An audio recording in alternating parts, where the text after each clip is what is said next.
مرحبا يا أبطال ويا بطلات. هل لاحظتم مؤخرا أن ثيابكم أصبحت ضيقة قليلا أو أن قامتكم زادت طولا؟ لا تقلقوا، فأنتم تمرون بأجمل رحلة في الحياة، رحلة البلوغ. هيا لنتعرف ما هو البلوغ. البلوغ هو الجسر الذي يعبر بنا من الطفولة إلى مرحلة الشباب. في هذه المرحلة يبدأ الجسم بإفراز مواد طبيعية تسمى الهرمونات، وهي المسؤولة عن تحويل أجسامنا الصغيرة إلى أجسام قوية.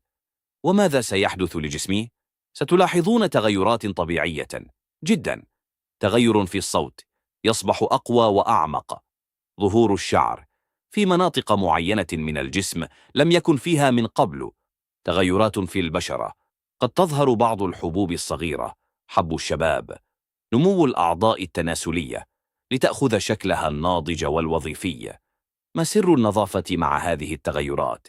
تبدأ الغدد العرقية بالعمل أكثر، لذا سرنا اليوم هو النظافة الشخصية، الاستحمام اليومي واستخدام مزيل العرق والملابس النظيفة.